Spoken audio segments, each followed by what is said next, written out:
Right, let's get into it, ladies.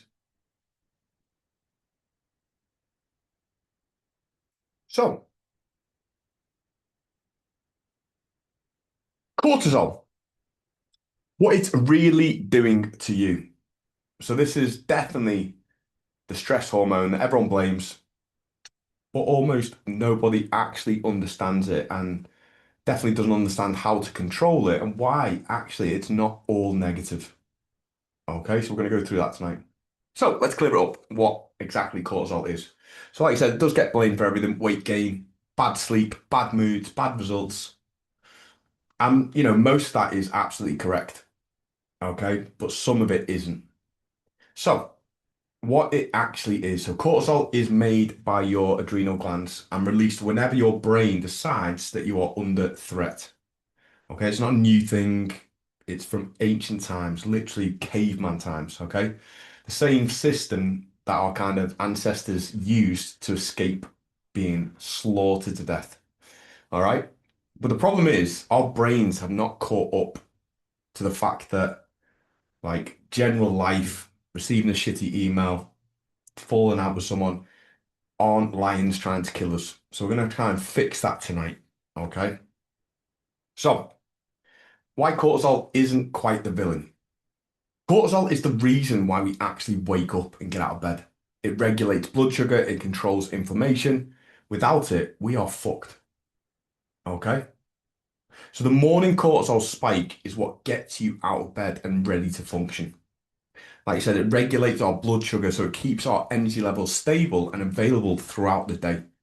And it controls inflammation. This is one of the things that a lot of people don't know about it. It acts as a natural anti-inflammatory, essential for recovery and immune function as well. The problem was never cortisol. The problem is too much of it and too often. Okay?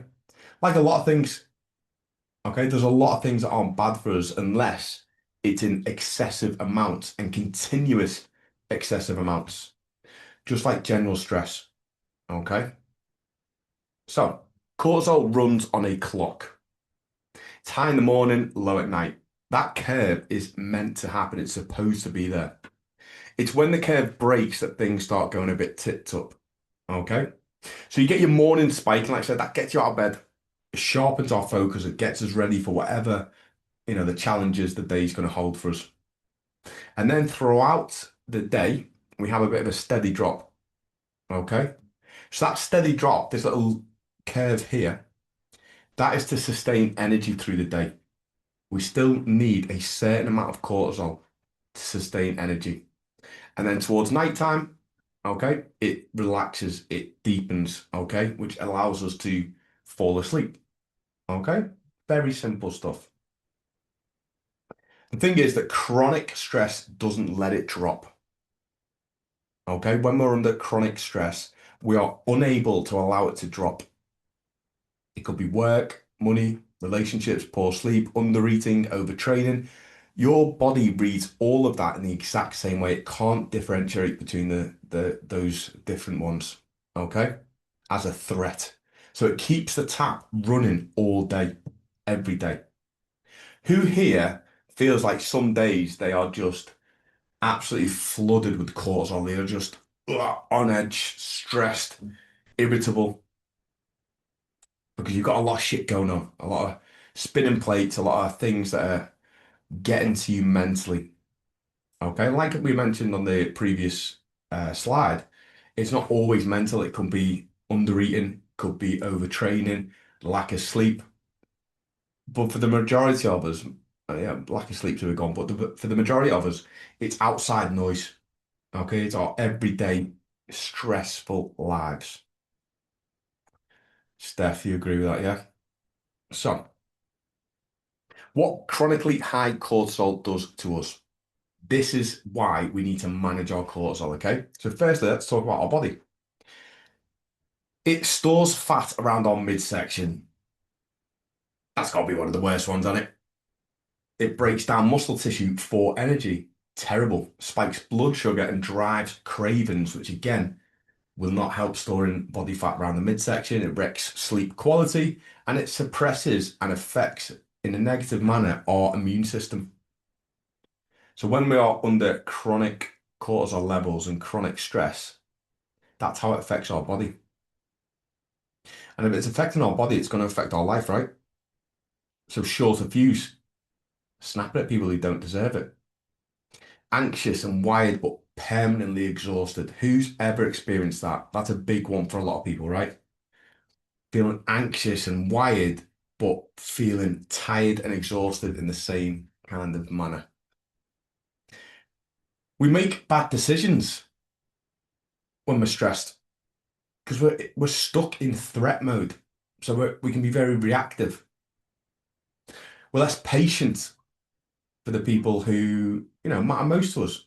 We usually lash out to the people closest to us rather than the people that might fucking deserve a bit of a telling off or a bit of home truth, right?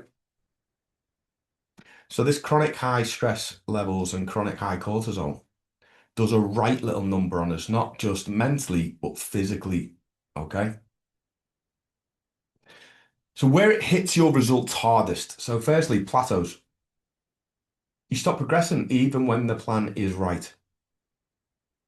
Start looking a bit puffy, bit bloaty, because we're holding water. Slower recovery. Okay, so if we've got massive amounts of cortisol on our body and we're still training hard, it can dig us a bit of a deeper hole, right? And fat loss will stall. Your body won't release energy stores because we think we're under threat. We think we might need our energy for something else and we don't. Okay. So how do you know? What signs do you look for? Waking up tired no matter how long you slept. Sugar or carb cravings, especially afternoon and evening when our cortisol has been surging all through the day. Stubborn belly fat, despite doing everything right. And struggling to switch off at night. Snappy, wired, low libido, getting ill a bit more often. Anyone experiencing those signs now?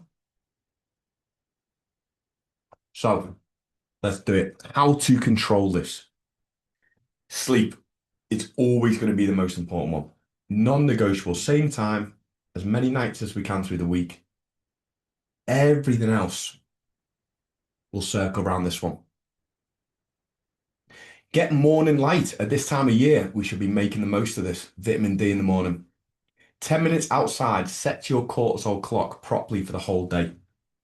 It's the one thing I do without question. And in the winter, I will have either red light or I'll get a UV light to be able to get that in my fucking face as soon as possible. But what I do, I literally walk down the stairs, grab a water, walk out through the kitchen, out the living room, out the door, and I'll just stand there.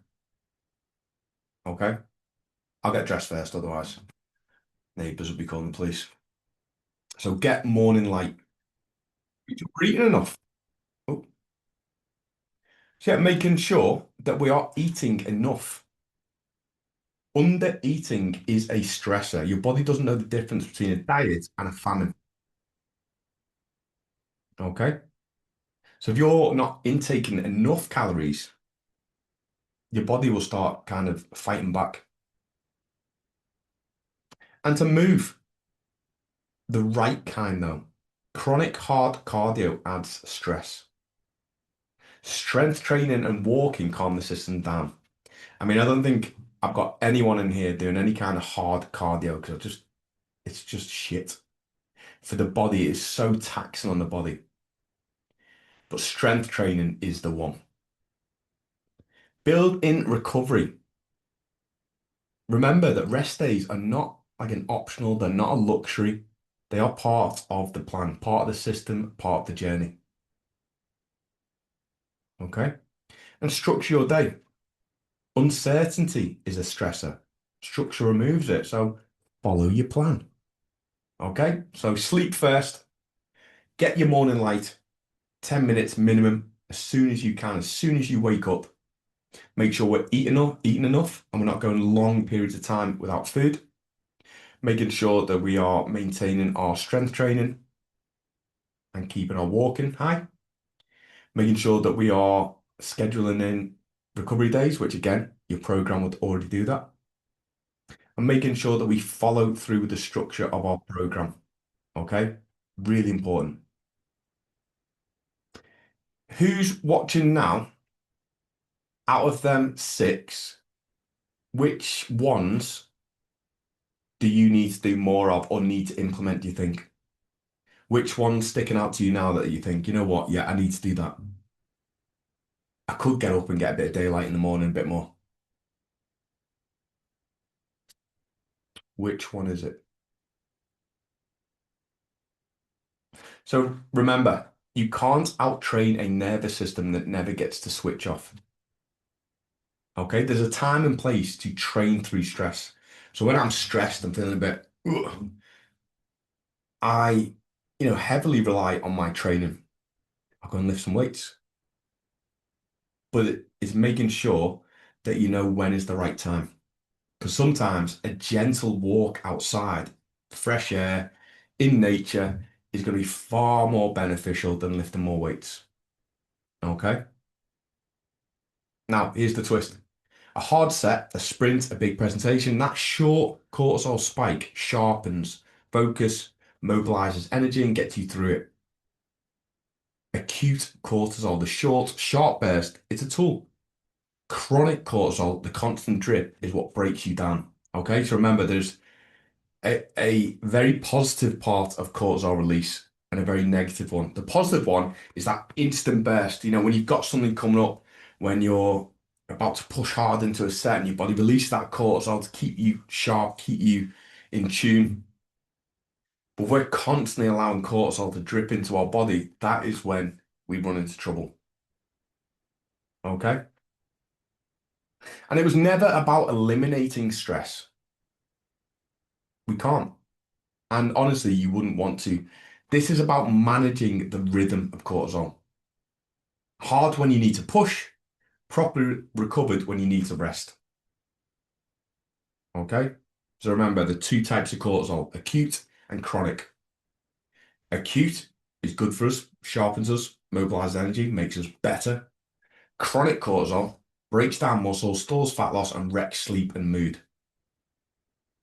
Okay?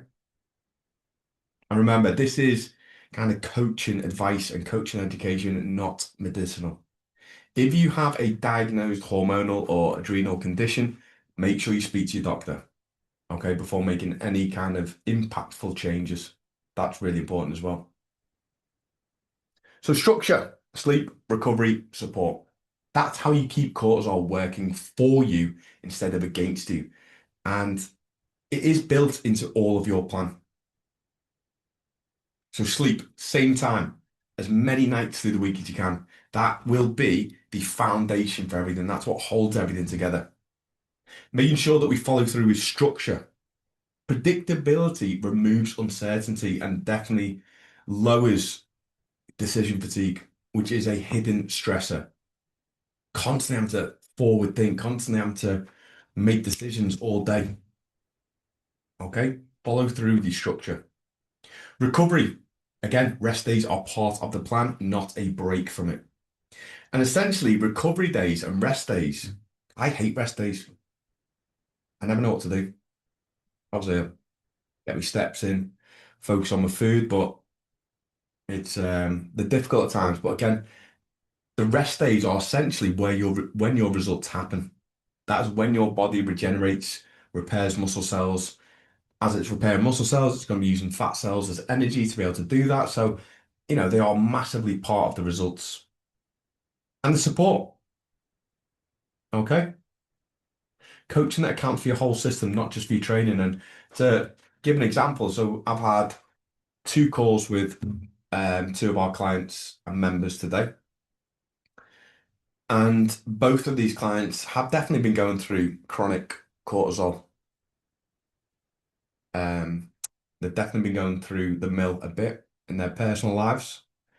And I mean, I definitely think so, but I'm hoping that after that call and after having the support that they needed, making some minor adjustments to the program and just talking it through and me being able to give my kind of professional opinion, but also a bit of my coaching style is I do try and keep professional. I do try and, give as much of my knowledge as I can, but also I like to coach people as a friend as well, as a confidant, as someone who I will give you my honest advice. I will share my story. I'll share my vulnerabilities. So don't forget the support you actually have to utilize, especially through these times. Okay. And that is it. That's how simple this is. So understanding that cortisol isn't a villain, it's just something that needs to be managed and controlled using the structure, sleep, recovery, and support. Okay. Making sure that we get that sleep in, focus on it. Honestly, it will be an absolute game changer. Making sure that we follow the structure within our plans. Making sure that we make the most of our recovery days and make sure that we realize that they are part of the program, they are part of the journey. And also reminding you girls that the support is on tap in this program. As as long as I'm your coach, you will always have someone to go to, someone to speak to, someone to reach out to. And when you need to, you should 100% lean on that. Okay. And that's it. It's fucking that simple, ladies. Right. I'm going to stop sharing this so we don't drone on. Where are we? Oh, yeah.